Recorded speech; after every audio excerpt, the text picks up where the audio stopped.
Hey Buster, how you doing? Hello and welcome to another next week's comics. Looks like it's just us, Buster.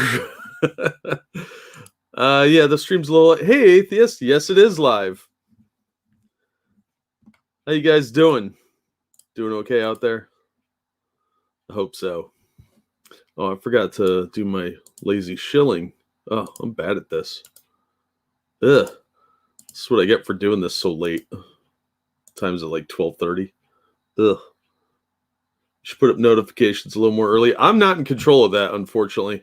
And this was kind of a last minute thing, too, because I wasn't planning on doing a stream. Oh, I'm sorry, Atheist. Hope you're doing better. Hope things improve for you, man. All right, good. Got that pinned. Sorry to hear you're not doing well, man. All right. Let's look at some comics. Maybe that'll cheer you up. Talk some pop culture. That definitely won't. But maybe seeing some comics will help. All right. Let's start with DC Comics. All right, then we'll get into some news after the comics like usual. All right, so from DC next week, we've got Batman 89, which I'm going to pick up. I did like the first issue. I thought it was shockingly fun. Not the greatest thing I've ever read, but it was fun. Well, you're watching a stream about comic books. I'm not exactly one to criticize. So that looks pretty good. This is mainly a story about Harvey Dent hunting Batman, and Batman's a little older now because it's been a few years from the Joker incident, from what I could tell, and probably the Penguin one too. I'm not real clear if Batman Returns is part of the canon here or not, but I think it is. I think it's both the Tim Burton movies, but I'm not sure. So they got the Billy D. Williams version of Harvey Dent, which is awesome because Billy D's badass. Hey, Sir Adamantine, how you doing, man? So I'm looking forward to reading that because the first issue wasn't bad. It was more like classic storytelling comics where there was actually a plot and a lot of stuff happened. It wasn't the deepest thing or anything, but it's definitely accessible by younger readers. So if your kids saw the movie, you might like it. Hey, Evolved, how you doing, man? So I'm going to pick that up, support that, because it's actually one of the better Batman books out there. And this is a free book for Batman Day, because Batman Day is coming up next week. And that's a free comic, Batman Night Watch. I'll probably check that out because it's free. I've still got free comic book day stuff I haven't read yet. Hey, Argris. Hey, Lester. How you doing, man? Hey, TOS. Nice. That guy's awesome, Lesser. Hey, Cigar. How you doing, man? Haven't seen you in a while. Hope everything's going well. Batman Black and White. I'm skipping that. This story is stupid. James Tynion really just was directionless from what I could tell. But I think there's a reason for that we're going to find out about in a little bit here when we go over the Batman event. Because this might have just been filler. Batman Fortnite 0. This is the Batman Day Special Edition. There is no Fortnite code in it. This is a free giveaway of one of the issues. I think it's issue 1. But there's no Fortnite code. So if you're looking for that, you've got to buy one of the other printings. Ironically, people are paying top dollar for first printings to get the code. But the code is in the subsequent printings as well. So just buy one of those for way less money. Hey, Costin, how you doing, man? You watched the Wheel of Time trailer? I tried to, and I got bored. It looked really boring. Busy with the new job. I'm moving tomorrow. Oh, that sucks, dude. I hate moving. Mostly because I own a lot of comics and they're heavy. Yeah, the best thing you could do before you move is get rid of a bunch of stuff. And just budget for new furniture. Life is so much easier if you don't move the furniture. Yeah, it looked like an abomination. It looked like a CW show. Heading to bed. I'll catch a whole stream tomorrow morning. You've got some activity from me. I appreciate that, man. And get some rest. Have a good night. St. Louis, from New Jersey to St. Louis. Holy shit. You know, another Butcher franchise. Yep. A lot of that going around. Good luck with the move, dude. That sucks. For tomorrow you battle. That's kind of the theme of life these days, isn't it? Everything's a freaking battle. Just not owning a lot of stuff. Yeah, when last couple of times I moved, everything fit in my car. So I just got rid of everything that didn't fit in my car. And the stuff you own does end up owning you because you got to move it. So getting attached to your stuff is an awful, awful thing. So just remember, most things are replaceable, like the Shinto's picture, the things that you own and then breaking. Because at some point, all things are destroyed. But yeah, if you get rid of stuff, it's a lot easier. I had a yard sale the last time I moved. Yeah, it's a great way to come up with some extra cash and get rid of a few things. But that's a heck of a drive, New Jersey to St. Louis. Enjoy the scenery. There's some decent stuff to see at least. And a good thing you're not doing it in winter. So this Batman story sucked. 0 point. It's a free comic if you want to read it, but you're not going to get the code. So make sure you get one of the other printings of that. They're doing an excerpt for Batman The World as a free comic as well, and then you could buy the hardcover for $25. This is just another anthology book. Some of the art looked okay, but I have no interest in it. These anthology books are so lazy now. There's like one 12-page story and the rest are really short, so I have no interest in it.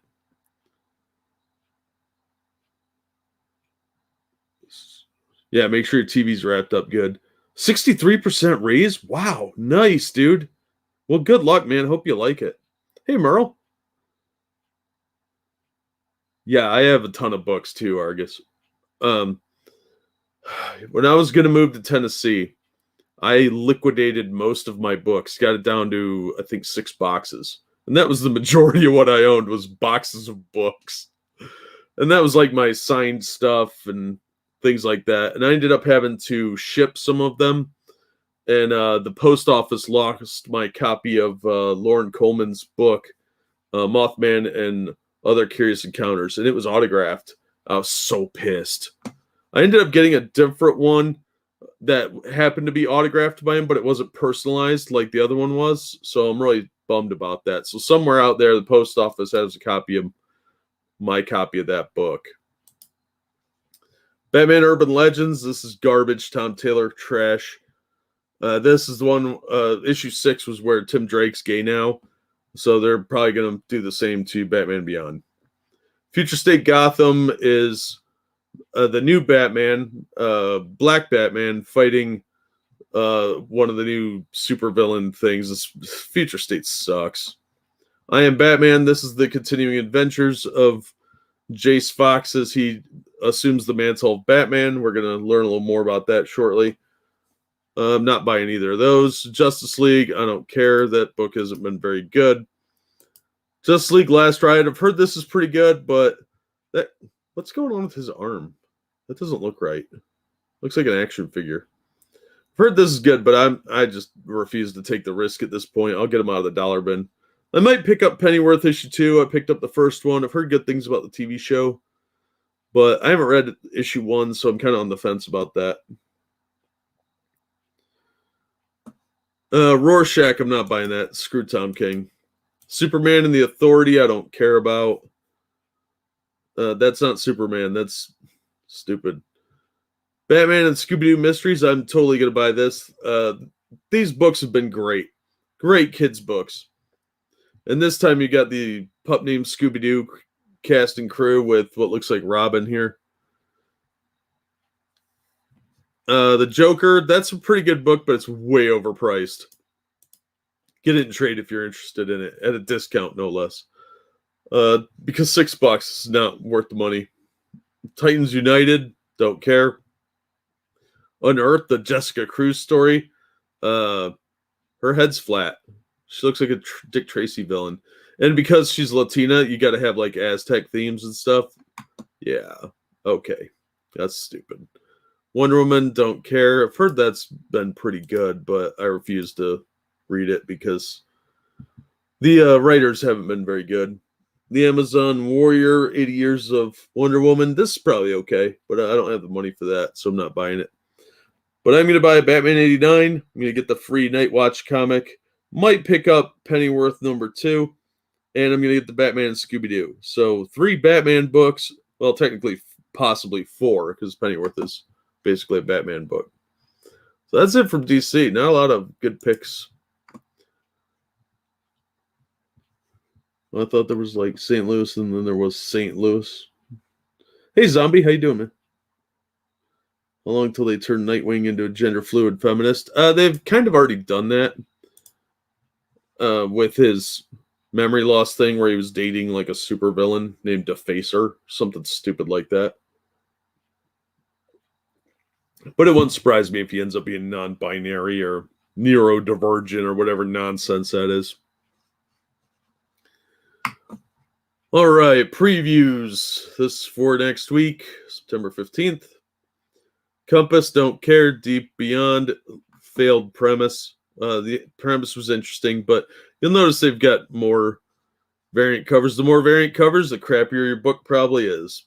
Homesick Pilots, don't care. Jupiter's Legacy, I'm so far behind, doesn't matter. I'm not getting it. I'll just get it in trade if it's going to be any good.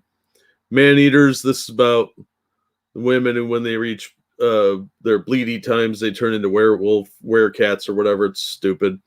Monstrous, don't care. Oddly Normal, don't care.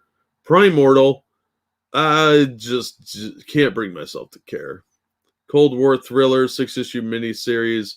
Doesn't really tell you anything, but creative team behind Gideon Falls, that was pretentious, boring crap. Primordial, don't care. Scumbag is stupid. I'm surprised that's still going. Stray Dogs, trade paperback, don't care. Time Before Time sucks. Walking Dead Deluxe, waste of money. So nothing from Image. We get into Dark Horse. Can't talk.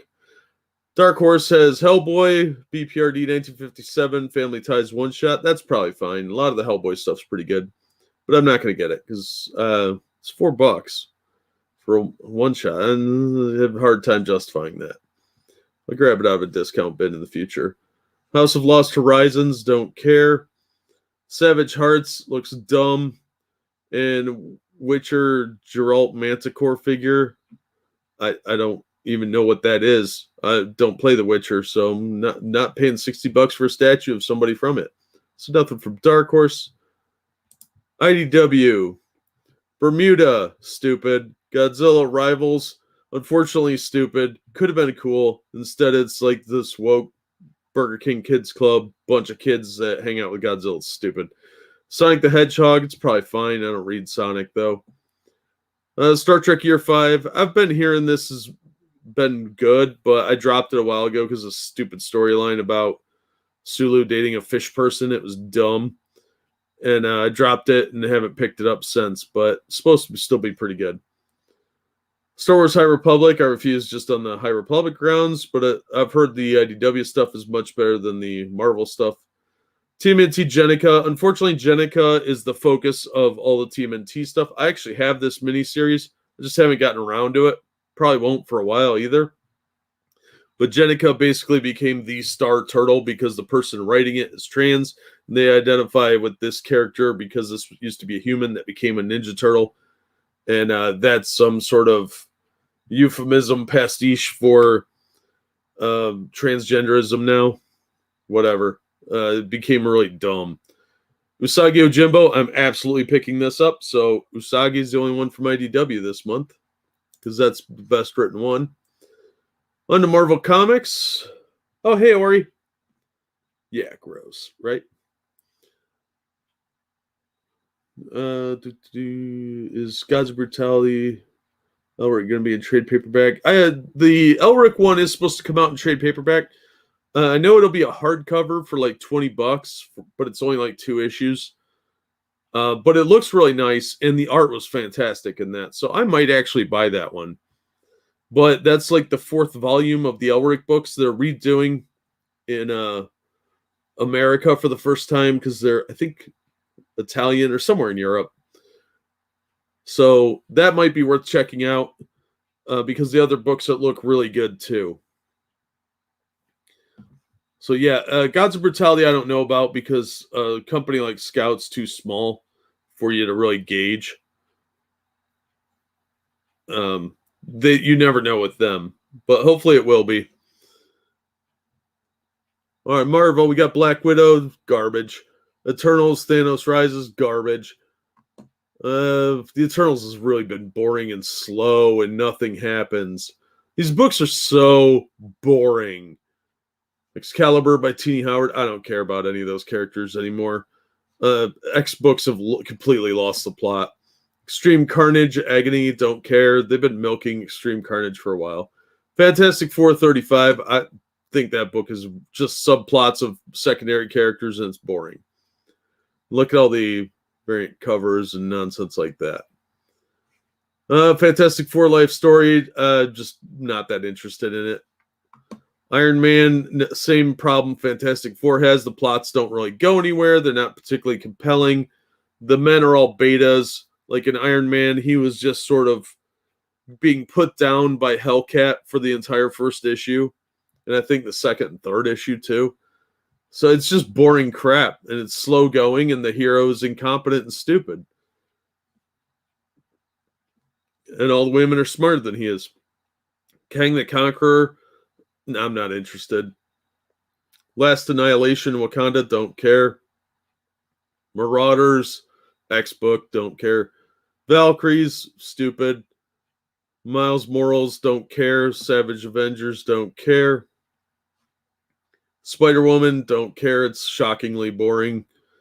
Star Trek, still doing that stupid crossover. Not buying it. Uncanny X-Men, Rise Fall of Shi'ar Empire. That's actually pretty good. From what I've heard, this collects 475 through 486 of the Uncanny X-Men. I don't remember reading those, but I've heard this is actually pretty good. So it might be worth checking out. Warhammer 40K, they've really made these boring. Web of Spider-Man sucks. Trial of Magneto, I don't care about the X-Books. These are all supervillains, and this probably could have been a 2-issue thing in the regular book. Instead, they got to drag it out. So from Marvel, nothing.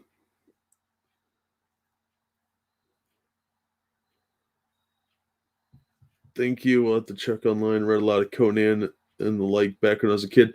Yeah, the stuff from like Titan for Elric is pretty solid, and the Sumerian stuff from Ablaze is the best Conan stuff out there right now. If you can't find old Marvel Conans, those are probably the best ones. They're much more faithful adaptations, and they're at least exciting. Queen of Razor Fist, Jenica's the author's DeviantArt OC character that she added to the book. Oh, absolutely. Absolutely. Yeah, there's a trans turtle. Jenica was a human ninja that got transformed into a turtle. So they just wanted to have a girl turtle for representation, and since the author's trans, that became the focus of the book. I think they'd team up, Ori. Miles Morales PlayStation game. Yeah, I'd get it on sale. Hey, Jim, how you doing? Remember when the X-Men were heroes? Right? That was a long time ago, sadly. And I don't think they're going to come back anytime soon. I blame Grant Morrison for a lot of this. He put a lot of the more extreme ideas of the X-Men in the books. I have like a toothache or something. I don't know what's going on. All right, Dynamite. Betty Page, The Curse of the Banshee. I don't care.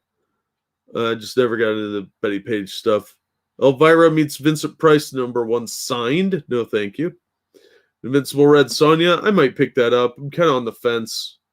Series is kind of not going anywhere, so it needs to kind of pick up the pace. Look at all these variant covers. Never a good sign. It's Dynamite, though. That's pretty much what they're known for. That's how they stay in business. Vampyverse, no. Not getting that. So I'll probably just pick up Invincible Red Sonja. I'm going to read issue 3 of that tonight and see if it's still worth picking up. Otherwise, I may not pick it up. If it's getting better, then maybe, but so far it's starting to kind of, I don't know. It's not bad. It's just not great. That it almost has to be great to justify $4. Hey, Dangerous, how you doing? X-Zeers or X-People, right? Who's the best non-Howard writer of Conan? Probably Roy Thomas. He did a lot of the Marvel stuff. That's my bias anyway. I liked Roy Thomas's comics a lot from Conan. They were fun and mostly self-contained 1 to 2 part stories. So he did a lot of stuff with that back in the old Marvel days. And off the top of my head, that's the best I can think of. But yeah, the modern stuff of Conan from Marvel is just boring trash. It's not the worst thing you've ever read, but it takes forever to get anywhere. And nothing is really that compelling about it. It's just sort of exists. If I got it out of a dollar bin, I might be okay with it, but it's really not worth tracking down. The stuff from Ablaze that's called the Sumerian, because they can't use the word Conan, it's trademarked, is all the public domain Conan stories adapted, and the art's a little rough on some of them, not styles I particularly love, but the storylines are great. And some of the art's pretty good. So there's a lot of varied things to it that might be worth checking out. So if you get a chance, I would look at those first. Oh, not too bad, Dangerous. Got like a toothache or something. Must be the weather change. Hey, James. Oh, I hope you had a good time on Matt and Blonde's show.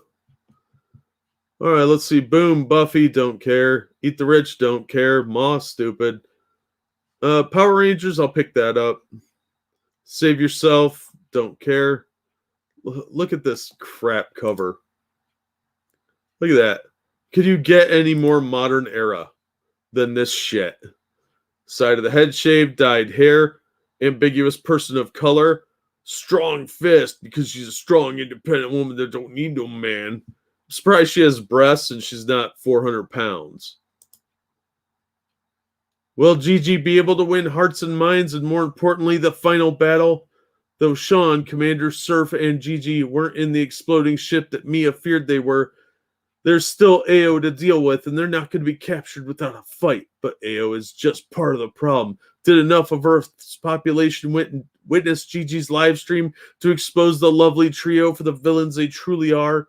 It's all explosions and climactic battles and the final finale of Save Yourself. That even sounds boring. What are you doing? God, that looks terrible. 7 Secrets, don't care. Win, don't care. So yeah, just Power Rangers from Boom. Now on to the rest. Can you smell the daddy issues, right? Hey, Demon, how you doing, man? Time to drive home from work and listen to Jack. Oh, nice. Well, be safe on the drive home. Safe Space and Snowflake. They still haven't released that. I've been saving $5 back to pick it up, but they haven't released it. I think the mockery finally got to them. So it's like whiny emo stuff. Yeah, pretty much. That's what most of the stuff is anymore, unfortunately. All right, so we got 25th, don't care. 2000 AD, September 2020 program pack. That's probably fine, but it's $35, so I'm not buying it. 21st Centurions. I've heard good things about this, so I'd be willing to check it out, but I want to track down the other issues first. I haven't been able to get it in. American Mythology back issue 10 pack. That's a good deal, $20. Andy Warner's Oddball Histories. I don't care. The art sucks. And Bonnie, I don't care about Girl Pirate. Could be cool, but you know it's not. It's by Blue Juice Comics. Wow, is Luke Skywalker sucking it off? Archie and Reddy graphic novel. I really dig Pizza. A mystery. That's probably a kid's book. I'm sure it's fine. I don't know. Archie Jumbo Comics Digest. You really do get your money's worth. I saw somebody had ordered this at the comic shop. And you get your money's worth out of those. For $8, you're getting a lot of story. It's like 5 or 6 issues long. Babysitter's Club. Colored edition. I don't care about the Babysitter's Club. Battle Book graphic novel, don't care. Battle Cats, don't care. Beyond the Breach. Cool title, but it didn't look that compelling. Battle Cats looked like it had potential, and I flipped through an issue. I was like, this looks boring. So sad. Cool name, horrible execution. Black or white graphic novel. I don't care about that. That's some anime gaze, from what I could tell. Blacksmith. No. Blade Runner Origins #6. I'll pick that up. Bond and Book. That sounds like porn. Bun Bun and Bon Bon. I don't know what that is. It's bunny rabbits, apparently. But okay, whatever. Not my thing. By the Horns. More girl power shit. Campisi. Don't care. Title stupid. Canopus. Don't care. Cherry Blackbird. That sounds like a porno or a shitty 90s grunge band. I'll skip that one. Chess, 3 of 5. I will pick that up. I really liked the first issue. I thought it was fun. That Second Sight Publishing, I've been giving them a chance, seeing more of their books, and so far it's not bad. Claim Song of Iron Vice, don't care. Lazy title. Clans of Bellari, don't care. Dynamic Forces, I don't give a shit. I'm not paying you $300 because Miller signed that. Go fuck yourself. Dinosaur Explorers, cool title, but I don't know, it didn't look that great. Disney Masters hardcover, Uncle Scrooge Pie in the Sky. That's probably fine, but it's $30, so get ready to shell out. Dose, don't care. Duplicate, I might buy this and track down the first 2 issues because, like I said, I'm giving Second Sight a chance looking at their line. So that might be worth looking at. Otherwise, it doesn't look like it's really my thing, but I'll give them a shot. They're a new publishing company, so. Era Great Wonders. The art looks childish and weird. No, thank you. I don't need nightmares. Extraordinary. Nope, don't care. Fang graphic novel, Weekend at Medusa's. Not a bad title, but Fantagraphics is really hit and miss for me. Farm Crimes, Mysterious Disappearances of Cow. All right, that's kind of catchy, and it's a kid's book. I don't know. Fight Girls, Artists, Writers, and Artisans. So just get the trade paperback for $10. Don't bother with the single issue if you're interested. And I don't really give a crap about girl fight issues. Fly Me to the Moon. I don't know what that is. Anime. Don't care. Frank at Home on the Farm. Not interested. Frank P. Little Nemo. Don't care. The art style is just not for me. I think it's a little too surreal. But I've heard it's pretty good Euro storytelling. Gentle Nobles Vacation Recommendation. That should be porn. Given, that probably is gay porn. Go West Special Edition, don't care. Is that the one that was at Alterna?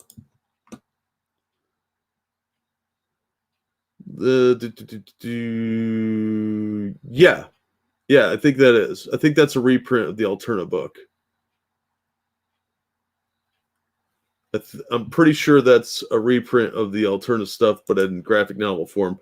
And that one had potential, but the ending was dumb.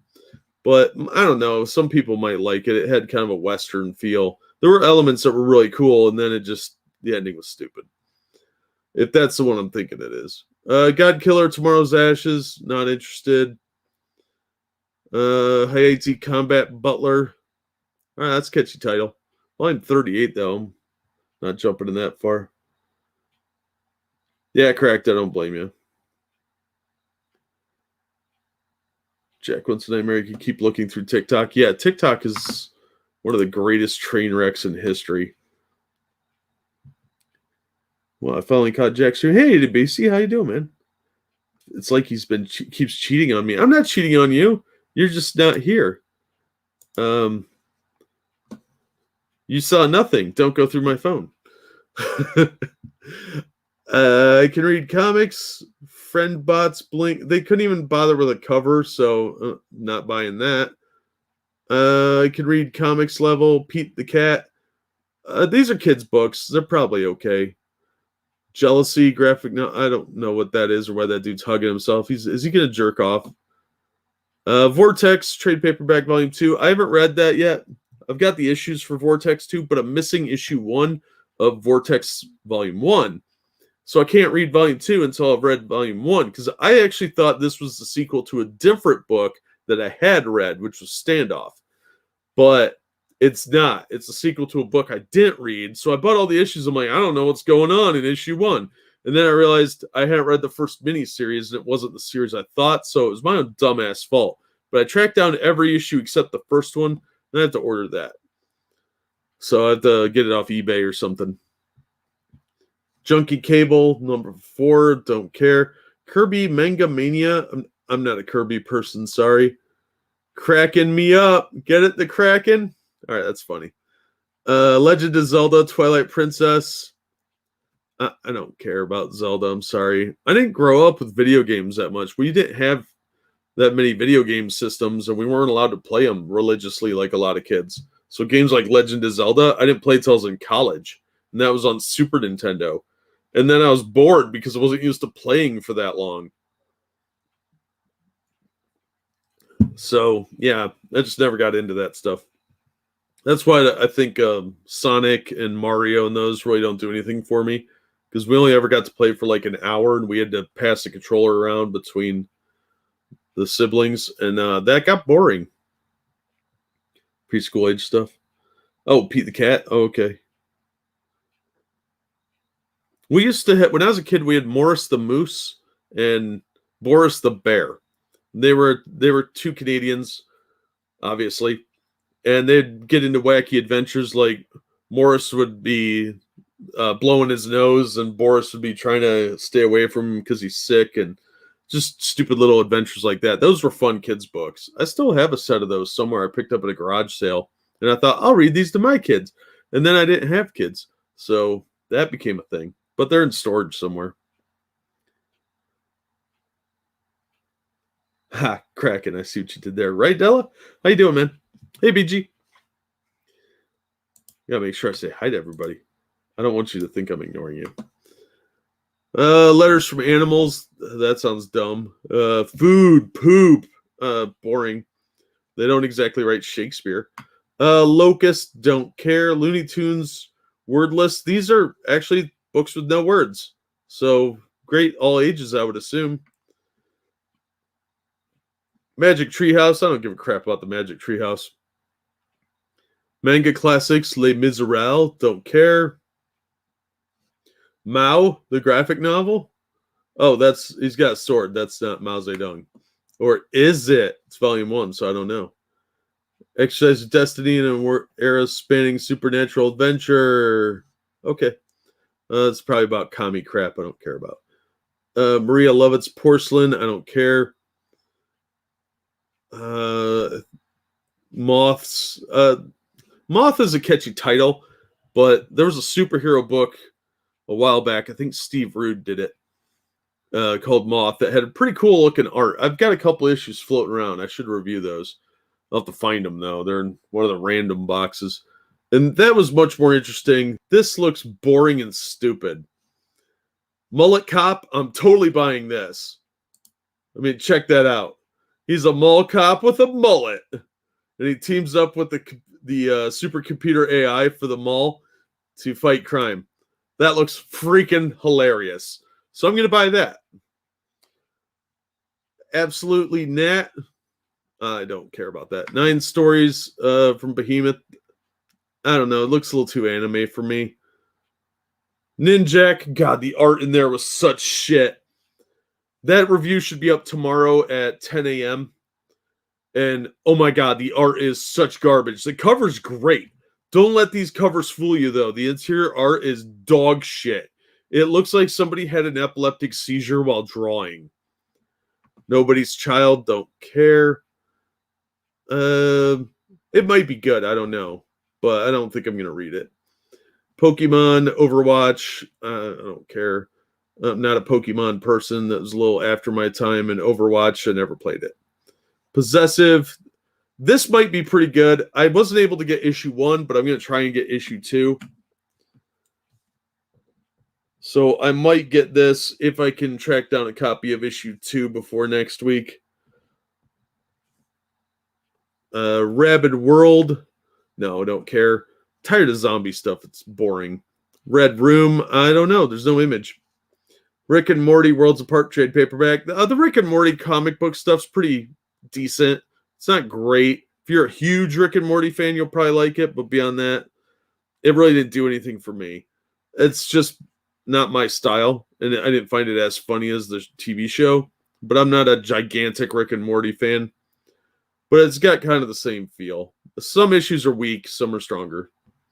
Robotnik Stooges Return #1, Century Limited Edition, $30. It's not worth $30. It was a fun book. I've got issue 2 sitting here. School Frozen in Time. That sounds like porn. Scoot Frontiers. Scoot is the kids' imprint, and they're usually not worth it. Second Coming, Only Begotten Son, stupid. Snowpiercer prequel, don't care. Splatoon graphic novel, I don't care. I don't like that art. Steak was dumb. Tarot Witch of the Black Rose, Litho edition. If you're really into tarot, I guess, but I never got the appeal. Have a good one, Merle. I'll try. Tart Demons and Demigods, that's not really my thing. Tex Magnificent Outlaw. Western stuff's kind of cool. It translates pretty decent to comics too, so that's probably fine. I'm just not my thing. Trailer Park Boys. I don't think I've seen more than 3 episodes of that show. But if you're into the Trailer Park Boys, it's probably fine, but it's $8.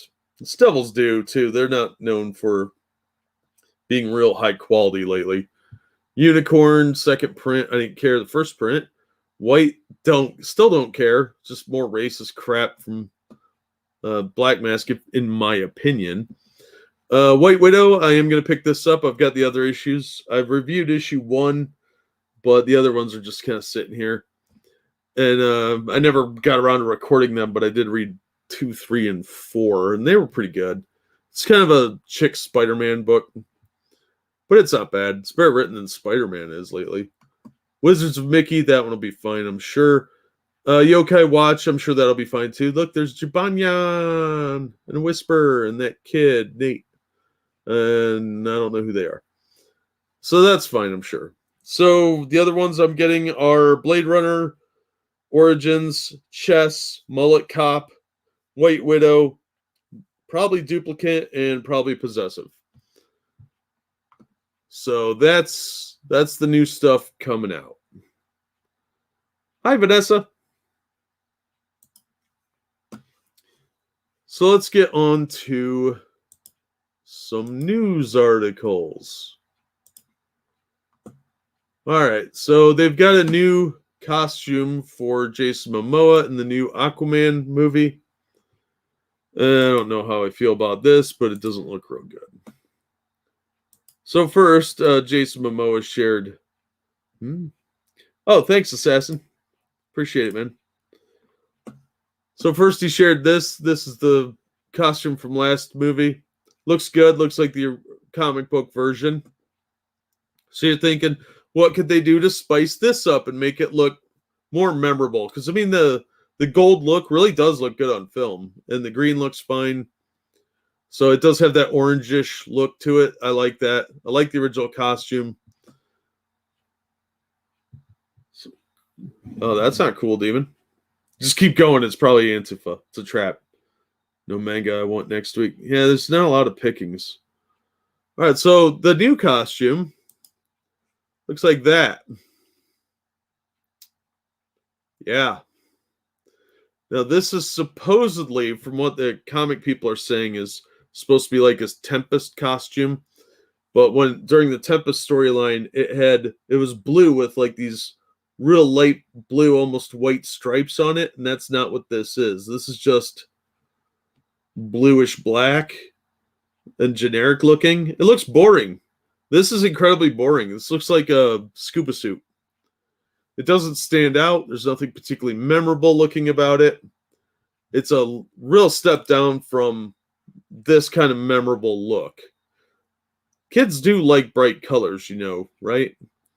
So this has an iconic look of, like, you think of the ocean, you think of pirates and gold and, seafaring So I get it. The green for like algae and this gold orange color does work really well, but this is fucking boring. This actually looks more like Black Manta's suit. So I'm not that excited. This looks really dumb. Ooh, underwater Batman. You're not wrong. You're not wrong. Nightwing, right? It's just some wetsuit. Exactly, Ori. X-Men, yeah, it does kind of look like an X-Men suit.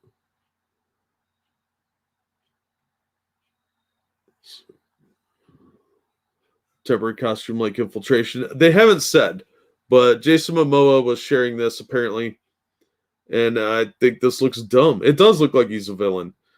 They've got to get away from this dark, overcast look they have for everything in DC movies. It doesn't work for DC. If DC was smart and Warner Brothers was smart, they'd aim their movies more toward younger people. Try and get that 8 to 13 demographic.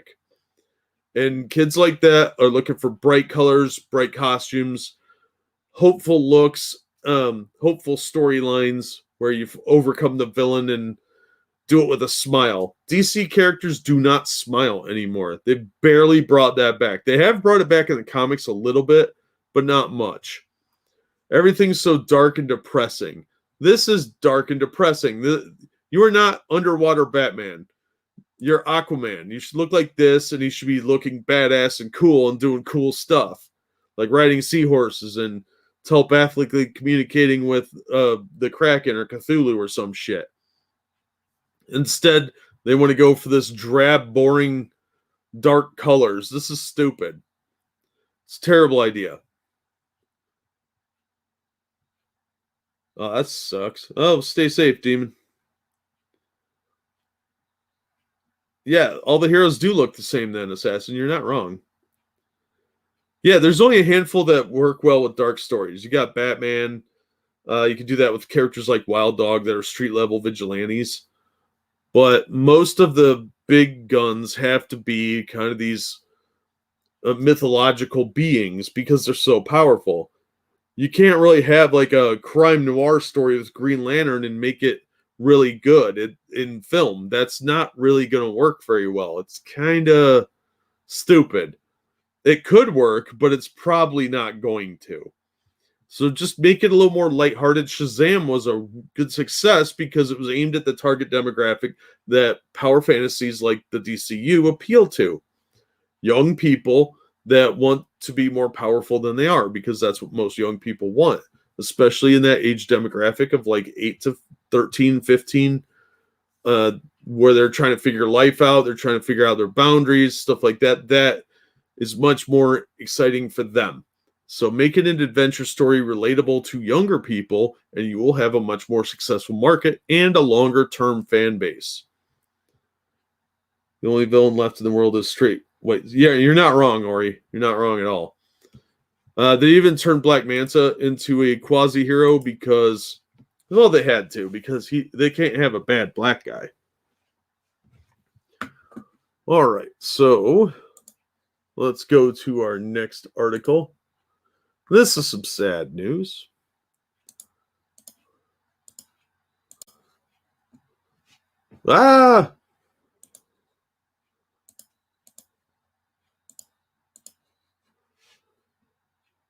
Question and detective thriller? That'd be cool.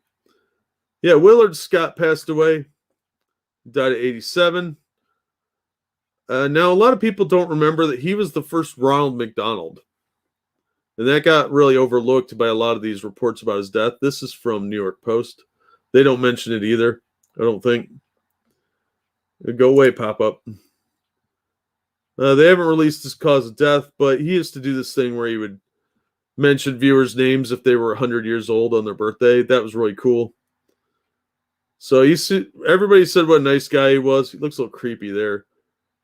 But yeah, he was weatherman for a really long time. But he started out being the McDonald's pitchman of Ronald McDonald. And his outfit was really, really dumb looking. So tragic loss for the world. Let me see if I can find a picture of him as Ronald McDonald. I should have had that pulled up.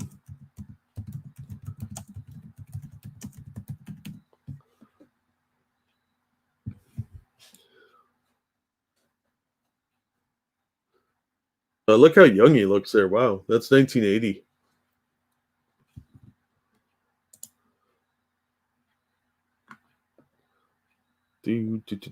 Come on, internet, work for me here.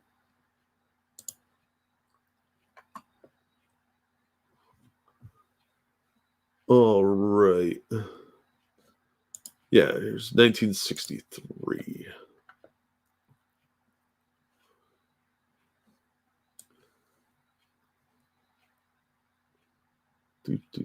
Come on. All right, whatever. Good enough. That's what the original Ronald McDonald looked like. He had a cup on his face, and he had a tray on his head. They tried some different looks with him over the years, and it eventually evolved into what we know today. And while Willard Scott was still largely with them. So there's a tray of food on his head, and he had this like waistband thing.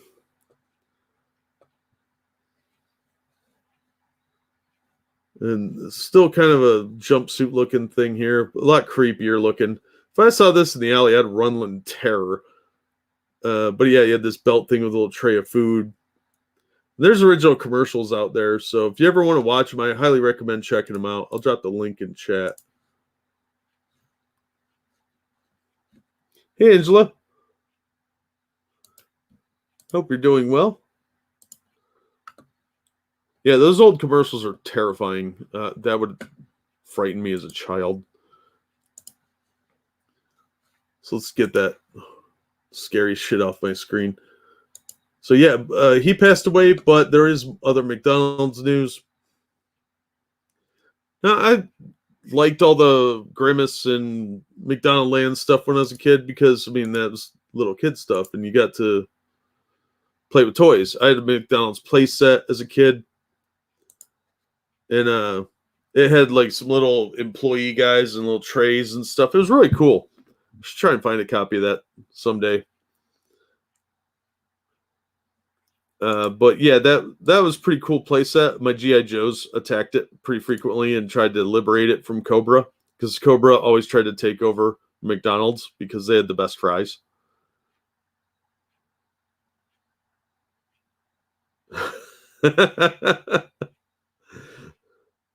Yeah, that's pretty strange, correct? The thug Hamburglar, right? Hamburglar, the communist of McDonald Land. All right, so let's talk about Grimace.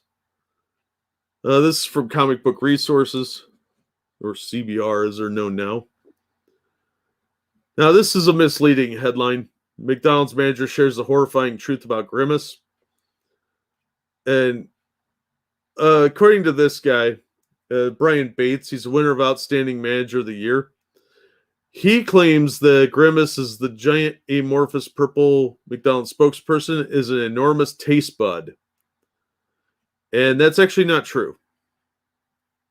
It's a popular myth, but it's not true at all. That's a story that's been going around since like the 80s. And he probably heard that somewhere. But it's a unnecessary retcon. Grimace did have an original story. To do a lot of people saying how I learned Grimace was a taste bud. Don't believe everything you hear, because that's a lie and it's a slur against Grimace. 1971, McDonald's introduced McDonald Land in a series of commercials designed as a experience for kids. In other words, there would be an adventure starring Ronald McDonald in the commercial, and the kids would follow it up with McDonald's and with various displays in restaurants. And when Happy Meals were introduced, then the characters played a major role in those Happy Meals. They never should have gotten away from that. This is the original Grimace. He was a four-armed monster that stole shakes. This is the earliest version. He was a villain, with the Hamburglar being the other main nemesis. He was called Evil Grimace. He had four arms, and he used to steal milkshakes and sodas. Now, when I was a kid, the theory was that Grimace was the embodiment of milkshakes, because they had dropped this by the time I was old enough to recognize it. This is obviously from the 70s, you can see. Grimace him and made him the Patrick Star of the McDonald verse. And Patrick Star from SpongeBob is an obvious knockoff of Grimace. I'm sorry. Except Patrick's dumber than Grimace. Grimace is just a big doofus, but he's fun and lovable. After a year, 2 of the arms of the evil part were dropped, and Grimace was rebranded as Ronald McDonald's simple-minded friend. In other words, Grimace was simply a monster. He didn't really symbolize anything. In the past, McDonald's has said that he is the embodiment of a milkshake, but that's just as much of a after-the-fact explanation as Bates's Grimace is a taste bud explanation. It's not a new one, and neither is the milkshake one. They've never officially said that, but he was just a monster, a marketing monster, who has earned a place in our hearts along with Mayor McCheese and Officer Big Mac. I think it's a real shame they don't do anything with these characters anymore, because kids really liked them. Aside from the scary, horrifying clown man, everybody else was cool. Sure, you're eating a mayor when you get a cheeseburger, but it was a fun thing they did with kids, and Birdie and the Fry Guys, and those things were all fun. Captain Crook, there was a lot going on with the McDonald's stuff. So it's a wasted opportunity because people don't want to be seen as marketing toward kids anymore. But no, the chicken nuggets actually had their own thing involved. They were little generic looking guys. They even had little toys of the McNuggets for a while. There were usually 3 or 4 of them. And they had little occupations. They were like Smurfs, but tastier. While here G.I. Joes were defending McDonald's, they took over Disney. You're not wrong, BG. You're not wrong. Yeah, Grimace was a bad guy. It only lasted a year. And then he lost a couple arms and became a good guy. But yeah, learn something new every day. Little factoid for you. And the modern Hamburglar has this weird shock of red hair. He didn't used to have that. He was like a bald kid. He looked like a Charlie Brown bald, but with a hat and mask. Yeah, they had Officer Big Mac who would arrest the Hamburglar in the old days. And they used to have this big statue of Officer Big Mac, and there was a button at the bottom, and you could press it and he'd talk. That thing was cool. We used to play with that thing all the time. He said like 6 or 7 different things. Deployed with a gal that was terrified of clowns, dressed as one for Halloween, almost got shot. She didn't talk to me for a while. I don't blame her. I kind of have a thing about clowns too. That's why sometimes people in drag freak me out. Hey, Cynic. They're like the Smurfs, only tastier. True story. They did actual VHS tapes with adventures, like animated adventures. I think there was a live action one too. But yeah, if you ever get a chance, check out the ads, the old McDonald's ads. They're pretty interesting because they really aren't allowed to market that way anymore. So medieval punishment for stealing works. Yep, it sure does. And it made him docile too. They probably neutered him. So who wants to talk about Netflix and One Piece?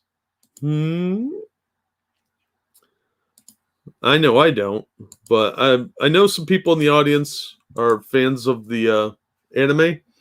So this comes from Bounding into Comics. Showrunner for Netflix's live-action One Piece adaptation equates hero Monkey D. Luffy to Kamala Harris, slave-owning aristocrat St. Carlos to Donald Trump. Bum, bum, bum. Live-action One Piece should scare all of you because it's on Netflix, so this kid's going to be black. And this guy's going to be orange, apparently. Netflix's upcoming live adaptation will apparently not be the first time that Stephen Medea brings One Piece into the real world, as recently resurfaced social media posts show the showrunner drawing comparisons between the series' characters and real-world political figures.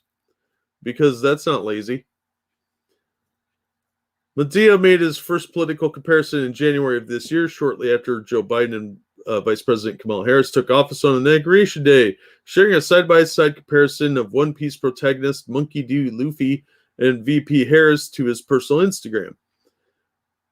Will of D a reference to how characters in the series who possess the middle initial D are regularly shown to be powerful and influential individuals. I don't see the resemblance here. And I don't think he banged Willie Brown. But does he cackle like her? I don't understand the comparison. Is she in search of treasure? Because I thought that's what the show was about, was treasure hunting. I don't understand this. So that's dumb. This show is going to be great. You can just smell it. Hey, Yeoh, how you doing? Hey, Cougar Knife. Yeah, they always do great. Nope, I'm good, Costin. You can keep them. This is going to be terrible. They have nothing in common. I agree. One seems heroic, the other one's hiding and cackles horrifyingly. Unsurprisingly, given Harris's rampant unpopularity, even amongst her own party, Medea soon found himself facing a wave of backlash over his comparison.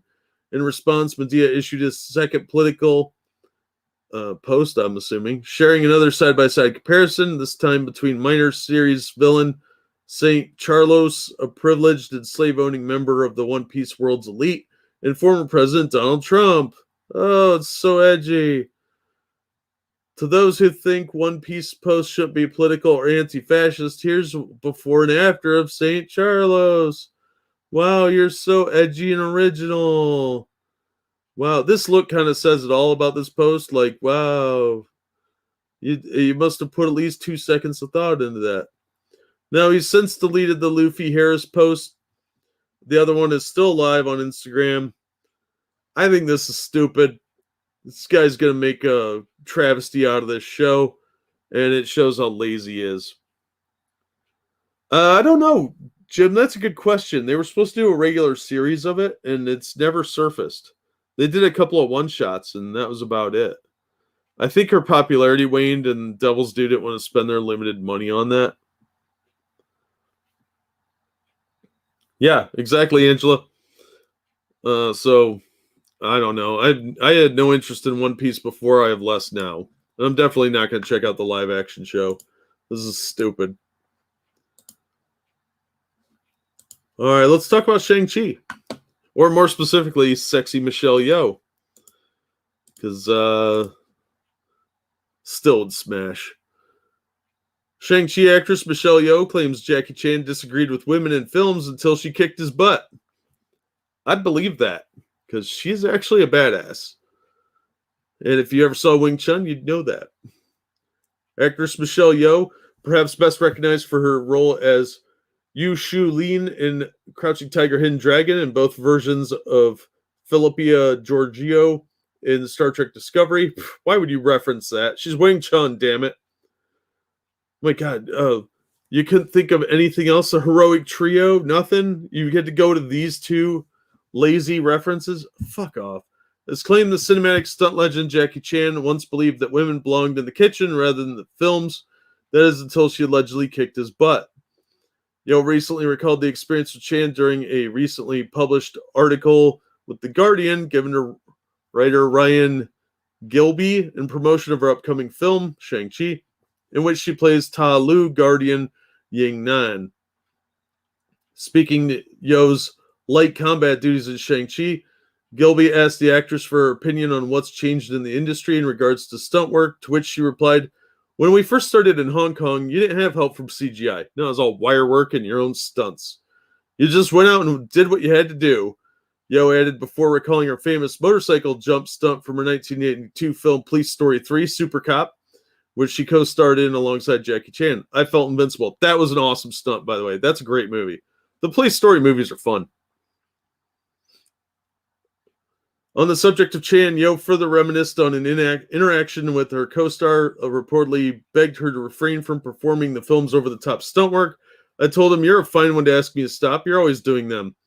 He said, 'That's because when you do one, I have to do one I have to go one better.' The pressure was on him, poor dude." Gilby then asked Yeoh if this was true that Jackie Chan thinks women belong in the kitchen rather than in action movies, to which she asserted, "He used to until I kicked his butt."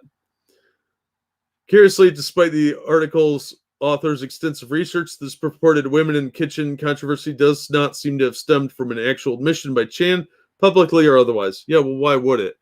Chinese media is heavily controlled, always has been.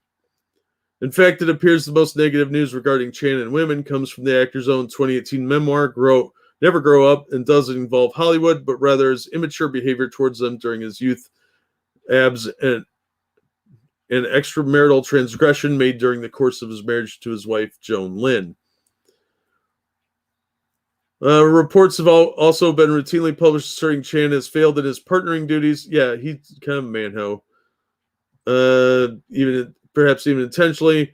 He's not a very attentive father, etc. But now I've heard that story before. Extensive research means 5 minutes of internet, most likely. That he's not a real big on women's lib. But it wouldn't surprise me if she actually kicked his ass.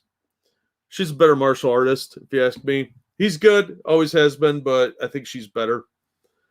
And her movies and stunts were just as risky as a lot of his. He went over the top a lot of times with them. But yeah, they used to have to do their own stunts, and it's not surprising that she would have to prove herself a little more in what is definitely a much more patriarchal society in China. Hey, Viking, how you doing, man? Oh, hope your shift's going well. He wants to be a communist. He is a communist, let's face it. I'm guessing you made a joke about having to do the biggest stunt. Probably. Hey, Deckfish. Hey, Evil One. I'm not surprised there's no notice. Oh. Thank you, Shio. If you lick your fingers after fisting a lady, is still eating ass. Also, Fortnite Batman release thoughts. Any other Batman hardcover collections you'd recommend? There's lots of good Batman ones. Dark Knight Returns, greatest Batman stories ever told, is pretty good. That's a much more wide-ranging one. From different eras, I should say. Batman Kings of Fear is pretty good. Let's see. You put me on the spot, so I'm trying to think. Gotham by Gaslight, where Batman's in the 1800s and trying to hunt Jack the Ripper. That was a good story. I'd have to sit down and think about it a little more. But the Batman Fortnite thing, I haven't read it yet. It's still sitting here. So I don't think I'm going to get the trade paperback or anything. But if you're looking for the codes out of it, there's supposedly some cool stuff you could get for your characters, some skins or something. And yeah, I think it's still going down on a chick if you lick your fingers after. It's like dipping into pudding. You're still eating pudding. But thank you for that, Shio. I wish I was more helpful. Something might come to me in a minute or two. But yeah, the Batman Year One is definitely a solid recommendation. That's Frank Miller. Year Two was good too. It's kind of been retconned out, but that was a good storyline with the Reaper. Depends where you stick that fist, right? Yeah, Batman Year One. Issues 404 through 408 of the Batman series. That came around right around post-crisis era, and they were rebooting everything. It was right around that time. And it was basically the movie Batman Begins, but better. And it was how Batman got to know Jim Gordon, stuff like that. That was really good. As far as recent stuff, I can't think of a whole lot that I'd really want to buy in hardcover.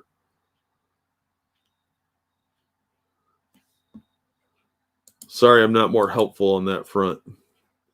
There's some good ones, though, that you could get cheap. I would check with in-stock trades or half-price graphic novels or on Amazon. You should be able to find some pretty good ones cheap.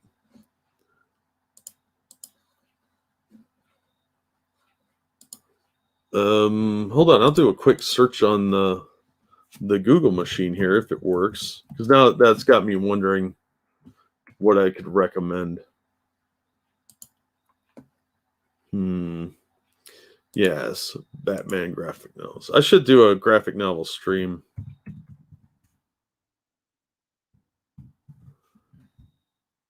Let's see. The Batman Shadow story was pretty good. That was a crossover one. Three Jokers was pretty good if you know a little bit about Batman and like how Jason Todd died. Death in the Family was a good storyline. That was probably one I'd recommend. Don't bother with Joker War. That was trash. See, yeah, there's not a lot of things jumping out at me. The Batman Fortnite hardcover is only $15 on Amazon. No codes, that's why. No Man's Land, I like those. I'd get the omnibus though, and the whole Earthquake storyline, like Aftershock and all that. That was pretty good, but that's varied artists and writers and stuff, so some people may not like it. It's a little in the weeds.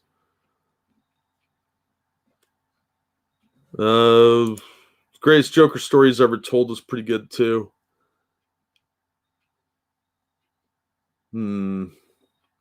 Yeah, I'm not seeing much else that's in print right now. That might be something I'd really say you absolutely need to get, kind of thing. Hush, a lot of people really love that. I think it's good, but it can be overrated.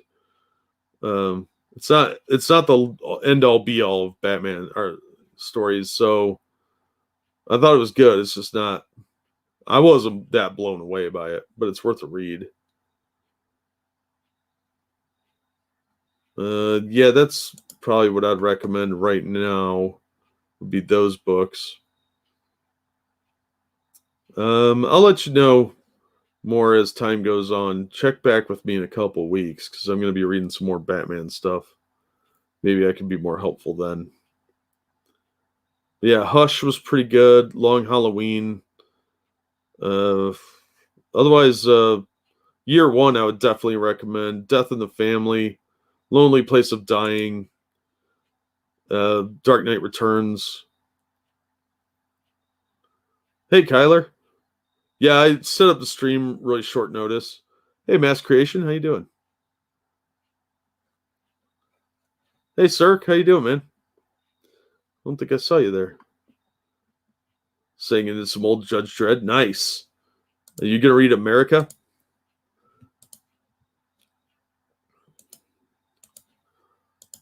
All right, let's take a look at the Batman event. This is from Bleeding Fool. Next DC event leads to Batman's departure from DC Comics. That's the Bruce Wayne Batman. Since DC's game-changing future state, Batman Fear State, has been teased, the idea for the Magistrate and Peacekeeper 1 was born and has since been carried over into the current Batman series. Now that the series is underway, nice writing, there have been several game-changing developments. Fear State Alpha number 1 demonstrated how Simon Saint and the Scarecrow met and what Fear State is all about. Much of this was explained at whatever, I don't care. Everything that transpires in the following months will certainly have an impact on Batman's future at DC long into 2022. We already know that after this series, writer James Tynion IV will be leaving DC Comics. With his departure, he'll be laying the groundwork for Bruce Wayne to leave Gotham City and a new Batman to take his place. The Fear State event will ultimately determine how and why he departs. Another aspect of the series that should pique fans' interest is the cast of characters. You'll see the newer Bat relatives in addition to the usual Batman family members. But then again, this is comics after all, and everything usually gets reset when the sales dip. That's not untrue. Therefore, guessing Bruce Wayne will likely return after the announced Shadow of the Bat event, and the prelude to which begins in Detective Comics. The solicitation for DC Comics 2021 Annual 1, which is stupid. Like, there's going to be a second 2021 Annual? Fucking idiots. Promises a moral disagreement between Dick Grayson and Bruce on whether another Arkham Asylum should be constructed. They're setting up Dick Grayson to become one of the members of the Court of Owls, which are bad guys. And that was teased in Future State. So they're turning Dick Grayson into more of a villain. Bruce Wayne is leaving to supposedly pursue either Simon Saint or the Scarecrow. The rumors are a little mixed on that front. But allegedly, There is conflicting information on this. Allegedly, Bruce Wayne will be in one of the books, probably Detective Comics, and the new Batman will take over the Batman book. And they're supposed to have 2 or 3 titles for him. So it'll be Jace Fox as Batman in the Batman book, and the I Am Batman and something else.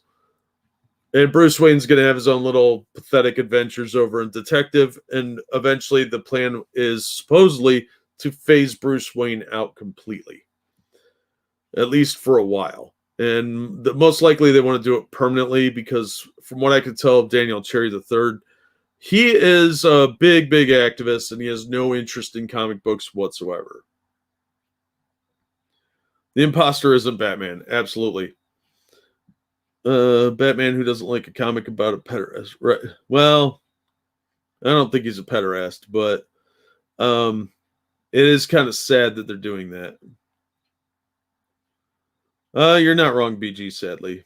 So I think this is going over like a lead balloon. I've seen a lot of people at the shops I go to that used to buy Batman bitching about this because they don't care about this future state stuff. It seems like a lazy replacement reason, and a lot of people are comparing it to what Marvel did in 2015 through 2017 with the replacing of all their main characters. They're replacing Aquaman with Aqualad because he's brown and gay. They're replacing Superman with his gay son. They're going to replace Batman with a black guy who hasn't been in the comics in like a well over a decade and who was never related to the Batman mantle. Instead of giving it to Dick Grayson or even Jason Todd or even Azrael again, they're giving it to this random dude that steals a bat costume from what I could tell, and now he's taking the mantle. So they just want to ethnic up the DCU a little bit, make it much more diverse and neurodivergent or whatever the hell the new term of the week is. So this is going to go over like crap. It'll give them a short spike in sales because people want to see what the talk's all about, and then it'll bomb. They tried that by breaking his back. Yeah, but even then, it was always planned that he'd come back because they were doing the Night Quest story where he was going around getting healed up and relearning martial arts and stuff. So Bruce Wayne was always in the background. Plus, Dick Grayson and Tim Drake were dealing with Azrael and trying to rein him in. And then it led up to the big cataclysmic showdown in Batman 500, where Batman came back. So they do these stunts every now and then, and it's lazy. People want to see you could do this for like a couple months, and that's really the extent of it. But they're trying so desperately hard to make people hate the original characters. Yeah, they're not going to do it for a long period, I don't think. How's he going to go out at night without Robin? Without Robin? I don't know. A black man that stole something, so that's what they want him so bad. Yeah, well, they don't see what they're doing as the racism it is. So it's pathetic and lazy. And quite honestly, I think it's a really bold gamble considering how close DC is to getting shut down right now. And I think it's really, really dumb. All right, the last story I have, I was kind of pissed off at first, and now I'm kind of thinking different things. Sadly, you're not wrong, Louis. I think that's unfortunately going to happen. What these white savior folks are doing is setting up people for a bad fall, unfortunately, and that's going to be awful. Regard the stories is done around the late 90s, everything since is just false. Yeah, I'm going to be reviewing more older comics in the near future. Next year, I'm going to do some Superman stuff, like a lot of Superman stuff. And I'm going to go back and look at some of the older books instead because the new stuff isn't worth the money. And for $4, I can get good back issues. I picked up a bunch of Superman stuff for $1 a piece from the 80s and 90s, and I'm going to review that. So you're going to see less new stuff on here, more classic stuff that is the same price. sometimes cheaper. For $5, I can get a really good back issue. I have almost every issue of Warlord, and I paid less than $5 for every one of them. So why would I spend $5 on something I don't know if it's going to be good when I could buy something I know is good and that I'm going to enjoy way more and is longer? Because like Avengers is down to 20 pages, and they have 3 to 4 panels on each page. That's not a comic book. That's a pamphlet. So let's look at this. This is some role-playing news. I don't know if you guys have ever heard of Evil Hat, but they produce games, role-playing games that use a system sort of like Fudge. If you guys are old enough to remember that. Oh my god, I'm so old I might have to explain that. Anyway, Evil Hat Productions attempts combative marketing for new TTRPG Thirsty Sword Lesbians by declaring, if you don't like our politics, don't buy our games. This is a picture from Thirsty Sword Lesbians. Their new game. This is from Bounding into Comics. In what can only be described as a bizarre attempt to garner attention and a few extra sales, Evil Hat Productions recently chose to market their newly released tabletop RPG, Thirsty Sword Lesbians, by decrying an imagined group of critics and asserting, if you don't like our politics, don't buy our games. Look at that fucking trash art. Look at this shit. That is so lazy. Yeah, this is on Kickstarter, I believe. A role-playing game empowered by queer love and the apocalypse. Why do you smile like the Joker? Yeah, these are the same people that decried Lovecraft for being a racist and anti-Semite. Not untrue. But continue to use his work for Fate of Cthulhu role-playing game. So, yeah, they're a bit hypocritical. They want that dollar. Released on June 7th, following a resounding successful Kickstarter campaign, which raised $298,568 across 8,152 backers from an initial goal of 20 grand. Thirsty Sword Lesbians is described as a role-playing game for telling queer stories with friends. You know, that has different meaning with my friends and involves porn more than anything else. If you love angsty disaster lesbians with swords, you have come to the right place. Reads the game's description on Evil Hat Productions' official website, which notes that one of the Thirsty Sword Lesbians' key figures is that in this book you'll find flirting, sword fighting, and zingers in a system designed for both narrative and drama and player safety. Because your emotional well-being in a role-playing game matters.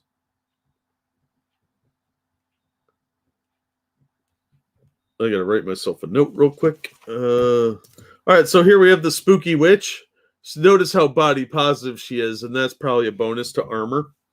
Not to constitution, but to armor. This is the spooky witch. Is a weirdo who does their own thing while craving connection. They found that many monsters are quite friendly if you give them a chance, but befriending them brands you a monster as well. Their central focus lies in navigating pressures to conform versus their own desires or those of their monstrous friends. All right, let's see. Focused on demeanor, playful demeanor, distant demeanor. Wispy clothes, darker than black clothes, specialized clothes. An eldritch sword, bone sword, a thirsty sword. Choose one column, don't care. Example archetype, spell dancer, nerdy alchemist, speaker of the unseen. Look how edgy and brave and stunning this is. You too could play as Amberlynn Reed or the Slayton sisters and be a moo heifer pants that can't run more than a foot without having a seizure. So brave, so bold, exactly. Do lesbians don't have swords? Like a sword is kind of a prerequisite. You're not wrong. How could this demographic possibly be? Who greenlights? So this is just how things are. Role-playing is actually a lot worse than comics and a lot worse than some of the other organizations for gatekeeping and PC nonsense. You'd be shocked. More like Graves Twinkies. On the game's Kickstarter campaign page, creator April Kit Walsh and Evil Hat founder Fred Hicks further explains Thirsty Sword Lesbians is explicitly designed to tell melodramatic and queer stories, Tales fraught with relationship triangles, mystery, intrigue, relationship anarchy, celebration, and revolution. It includes rules to highlight different identities, emotional connections, and setting elements. To that end, the two also explicitly declared the game is not for fascists, turfs, or other bigots. The team behind Thirsty Sword Lesbians supports racial liberation, intersectional feminism, and queer liberation. We love and respect transgender people, non-binary people, intersex people, and women. This game is joyous celebration of lives and identities otherwise marginalized. If you don't agree, fix your heart before sharing a table with other people. Here's a picture of the creator. It's pretty much what you'd expect. April Kit Walsh, she, her, or Zir writes queer games about feelings, vulnerability, and caring for one another. Because that's what I want in a role-playing game. Care Bears. She used to be a sword-fighting ballerina, but claims those days are behind her. X to doubt. She has absolutely no idea who that masked heroine with the sword and the tutu might be. You can find April's games at gayspaceship.com and same Twitter handle. When not writing RPGs, April's a civil liberties attorney working to protect the rights of activists, journalists, and everyone else impacted by the technologies of control or of empowerment. Yeah, X to doubt on that one too. With such a declaration being presented front and center during the game's crowdfunding stage, it's no surprise when on September 5th, seemingly apropos of both backlash and harassment, Evil Hat attempted to advertise Thirsty Sword Lesbians by doubling down on the rhetoric. There's no such thing as an apolitical game, they wrote, asserting that this page from Thirsty Sword Lesbians sums up our stance quite nicely. The publisher then shared an excerpt. There's no such thing as an apolitical game. No fascists or bigots allowed. It lists all the same shit. Respect sex workers, respect disabled people, respect immigrants, respect lesbians and other people with queer sexualities, respect fat people and people of all body types. You're not my mom. Not demand that anyone educate you about their marginalizations. Respect racialized people. What does that mean? Black, indigenous, mixed race peoples, and other people of color. Anybody that's of a non-white persuasion in the audience, do you feel like this is talking down to you? Because it really does. Yeah, Kyler, stick with second edition D&D. You'll be a lot happier. No live props. What the fuck? Oh, there's probably hot scissoring action involved somewhere. Where's King Leonidas' bottomless pit when you need him? Right? So yeah, the no fascists is alongside a list of critical social justice requirements a player must meet in order to play the game. They're gatekeeping a product you can buy. This is pathetic. In the excerpt, first player informs players they must play their heavily revolutionary girl Utina-inspired game. You must support racial liberation or intersectionality. I just read that. Oops, wrong screen. If you don't agree, fix your heart before sharing a table. If you do agree, but you're struggling with self-loathing over any aspect of your identity, that's understandable. Yeah, you should hate yourself. We're taught to hate ourselves in so many ways. No, we puff people up way too much nowadays. That's pathetic. Get over yourself. You're not special, you fucking pussies. Come on in and let's celebrate the existence and joy of people like us by playing a fictional game where you do stuff that isn't real. That makes total sense to me. Unsurprisingly, this is not the first time Evil Hat has attempted to use their critical social justice bent of their design philosophy to advertise their products. We went over the Cthulhu thing briefly a second ago, drawing specific attention to Lovecraft's racist views, which eventually is softened, but were very much an unfortunately commonality for his time period. Yeah, he was a blazing racist and anti-Semite. Those views did soften later on in his life, but you'd be shocked at what he called his cat. It's an N-word I can't use on here that ended in boy. So that type of thing that is not surprising for the time period that he lived in. He was very much an Anglophile and xenophobic person, but he was also a shut-in who feared other people an unhealthy amount. So the fact they're profiting off of somebody they called detestable like that is pretty lazy and stupid. Yeah, they can't think outside their own box, Viking. So they have to play as other SJWs because they can't picture anything else. They're not exposed to new views and ideas. They couldn't play as anything other than that unless it was a caricature, and it'd be so over the top, it'd be ludicrous. That'd be funny evolved. Do they just hate the idea of escapism? Yeah, they're told not to have escapism. They are really incompetent at even imagining anything outside of their own viewpoints, either for fear of ostracization or just their lack of imagination. There's no thinking anymore. There's no imagination. That's why they don't have fun. They don't know how. Oh, I would totally watch that, Ori. Hey, Pete, how you doing, man?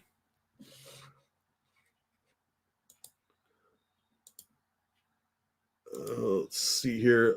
Drawing specific, blah, blah, blah.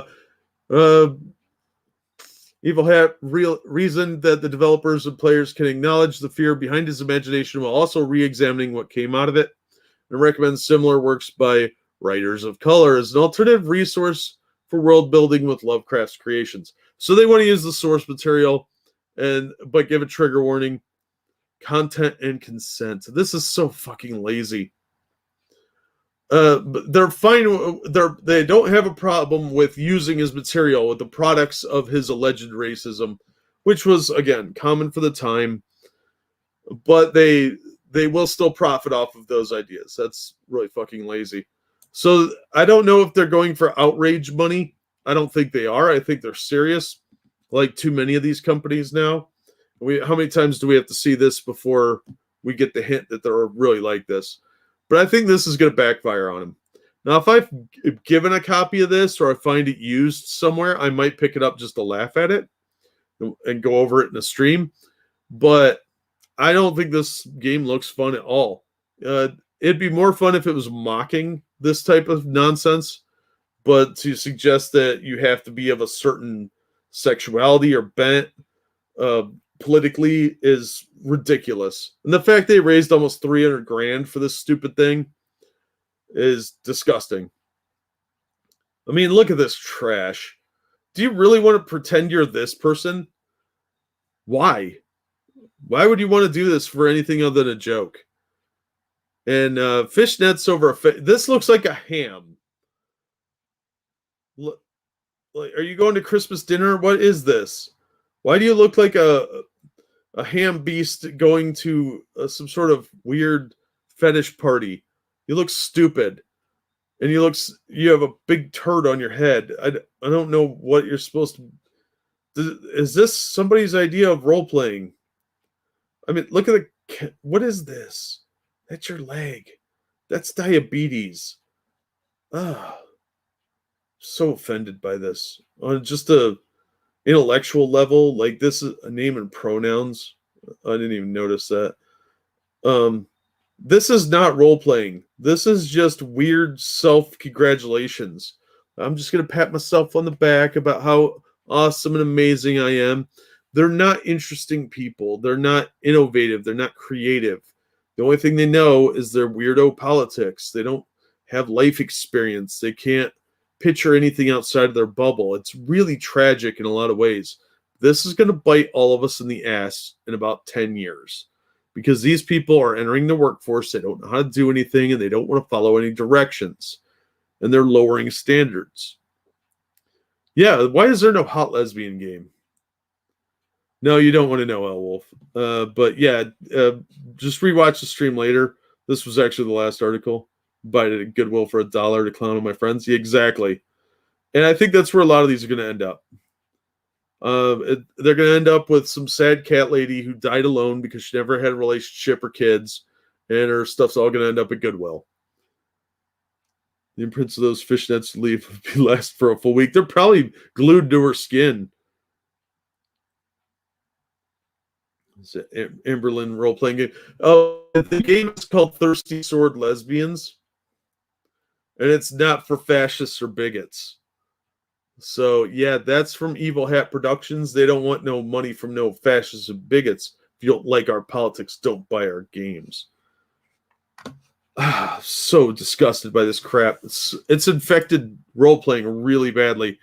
And they are keeping people out of conventions and stuff like that. It makes me want to make my own role-playing game with hot lesbians, like hot lesbian dance inferno or something. And mock this shit, but it would probably never get published. I'd have to self-publish it. So it'd be expensive as fuck. Let's see if this is available yet.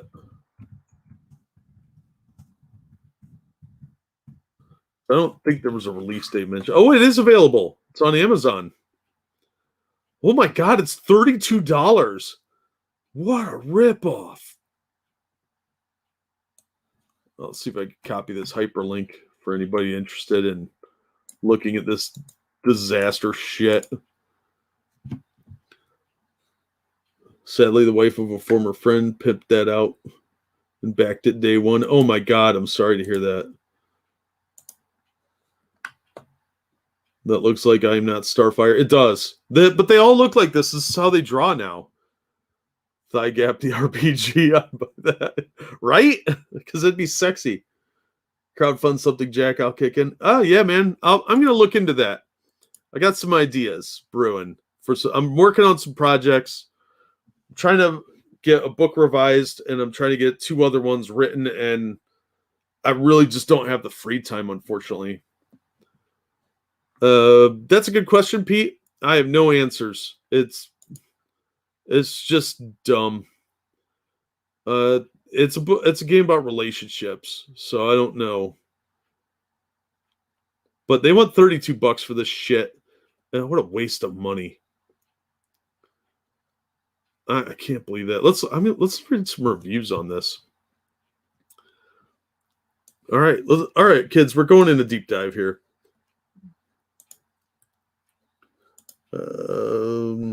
See all reviews. Looks like there's not many here. Exactly what was promised is very well written and does exactly what it promises. If you like Powered by the Apocalypse game, you really want to play a disaster lesbian, this game is for you. That's a verified purchase.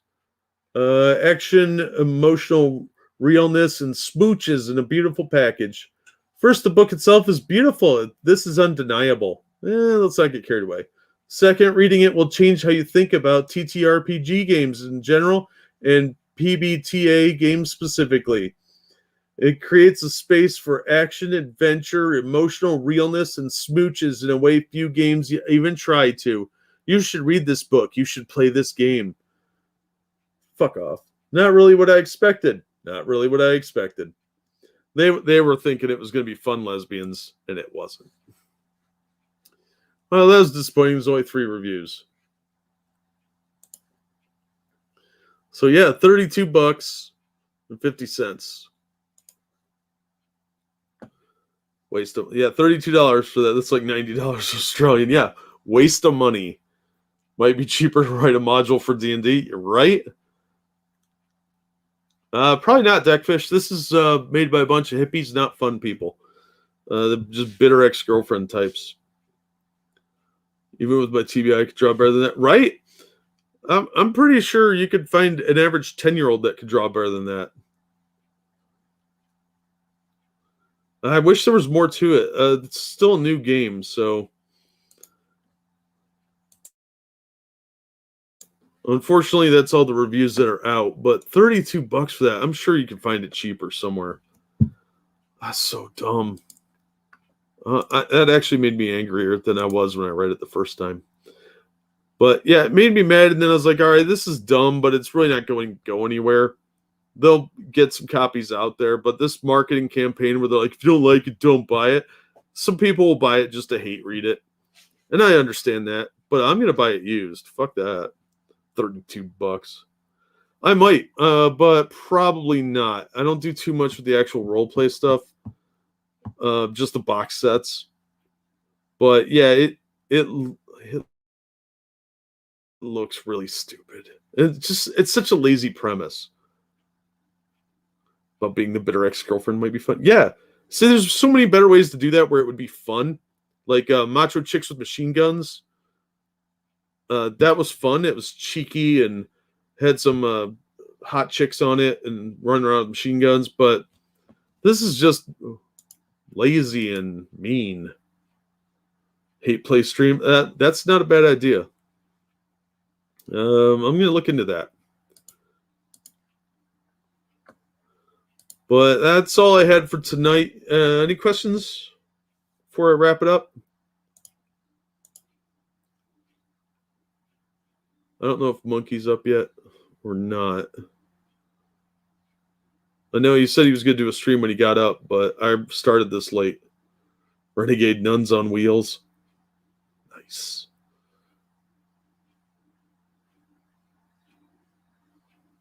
Oh, nice, little wolf. How's Floof? He's pretty good. I fed him before I came on. He's doing pretty good. He was mad at me because I didn't feed him before that since last night or this early morning, I guess. It's been like 6. Best comic book movie? Oof. I changed my mind on that sort of thing quite a bit. Oh, Macho Women with Guns. Yeah, I loved Macho Women with Guns. I don't think I ever had Renegade Nuns on Wheels. Best comic book movie? I couldn't tell you off the top of my head. Lollipop Chainsaw? Yeah, that was cool. I played that one. I liked that game. I thought it was fun. You ever gonna live stream playing a tabletop game? Maybe someday. Not with the internet I have now. It's just not that good. And I'd have to get a physical group together. But yeah, I don't really have time right now to do live playthroughs or how-tos. People bitch about that all the time on Roll for Sanity, but the show's called What's Inside, not How to Play.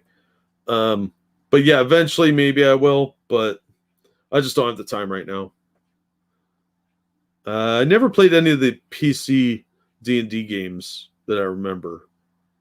I've seen some of them played, but I don't think I ever played them. Oh, Cracked. Yeah, you couldn't do that anymore. Best comic book movie. That's bugging me. I don't know.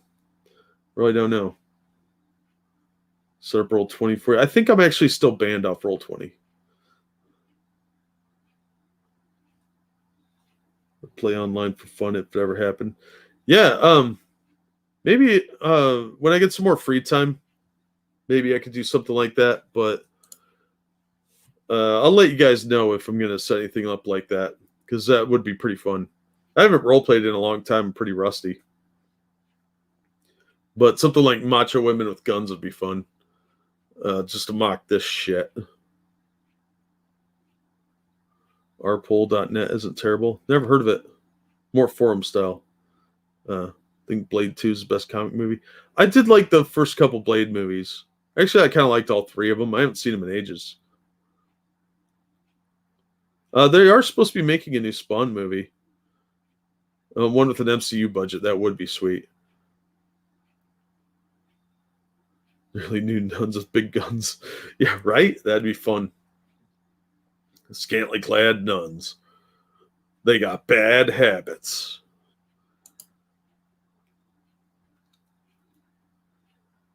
Yeah, I'll check it out, Uncle Ira. I'll have to see if I still have my copy of Macho Women with Guns.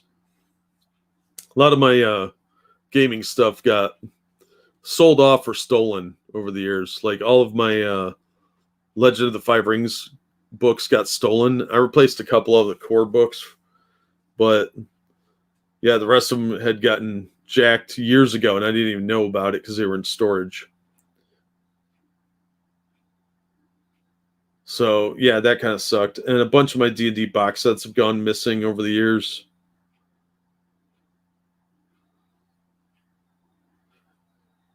So Wesley Snipes is Blade because the actor's a bad Haji. Suddenly Blade is a bad Haji. Yeah. Dude, I don't know. The new Blade movie is going to suck. Yeah, I guess McFarlane's got more say in this Spawn one. Like he did. I don't know if you ever saw the animated series they did on HBO. That was really good.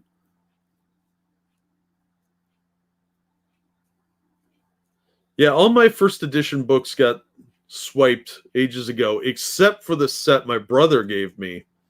And like 2 books, like Dragonlance Adventures and something else. But I've got all my brother's original first edition stuff. But unfortunately, my copy of Temple of Elemental Evil got swiped. I've got a reprint of it. I had 2 copies of that, fully complete with the maps and everything. And I sold one thinking I still had my brother's original in storage. And it got stolen with a bunch of my books. So I still have some of my second edition books, but most of my box sets are gone. And most of my first edition books got yanked, except for my brother's set and ones I've replaced over the years. So yeah, it kind of sucked. A bunch of my really good stuff got stolen, but they were in magazine boxes. So somebody probably thought they were comic books. And they were inside of those boxes inside of a plastic tote. And I think they looked in, thought they were comic books, and just took the whole tub. Yeah, it's happened more than I care to admit to. Yeah, very cool, man. Very cool. Oh, you have the chainmail books? That's awesome. I always wanted those.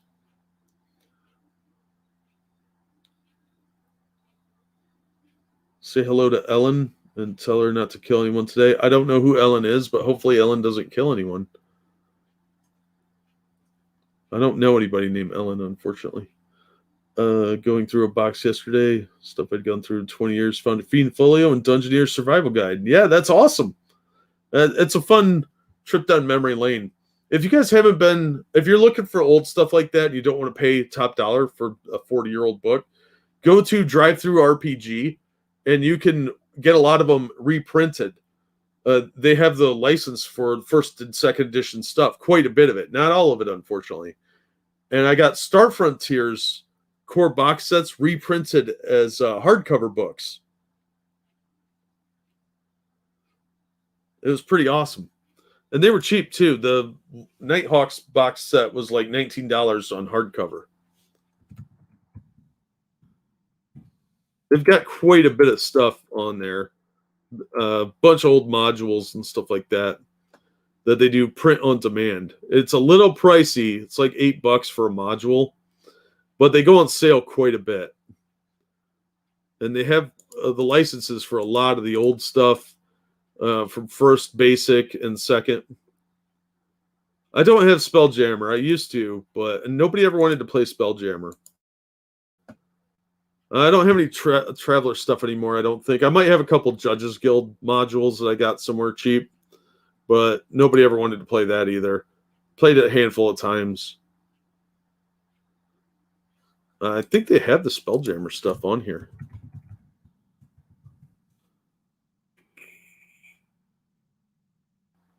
Yeah, they've got the digital versions. I think they have a couple of them that you can order and print, but it's mostly digital. I've got a couple of the digital stuff. The files are pretty good. They're just PDFs.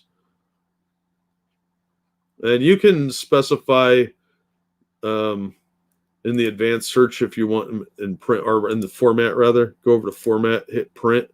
It'll tell you which ones are available in print. Like War Captain's Companion softcover with the PDF is $19.99 right now.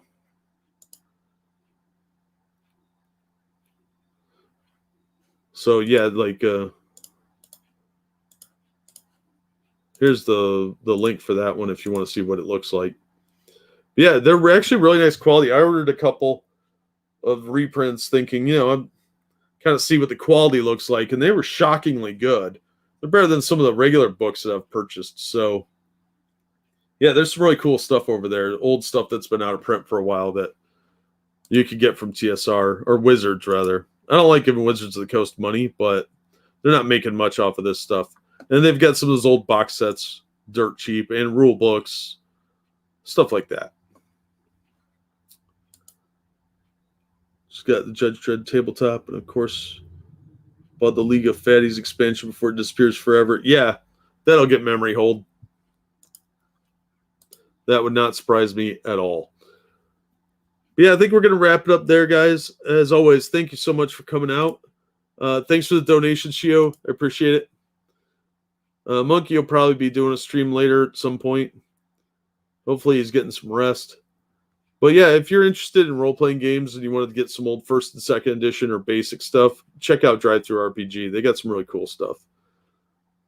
because that old stuff's really expensive. And some of those modules are like 40 or 50 bucks in beat up condition. They had a couple of the Throne of Bloodstone ones too. That really surprised me in print. They have the rest in digital, and they're like $5 or whatever. So I haven't played any RPG stuff in a while, but it kind of makes me want to check it out. And it'll be better than this trash Thirsty Sword Lesbians or whatever. Oh, hi, Ellen. She wants you to know she rarely kills anyone, as it isn't cool. Oh, that's good. That's good. I hope she doesn't feel the need to murder soon. All right, guys. Thanks for coming out. I appreciate it. I hope you all have a lovely day. Hope you enjoyed the stream. And hopefully we will see you on Friday for the next one. Have a good night.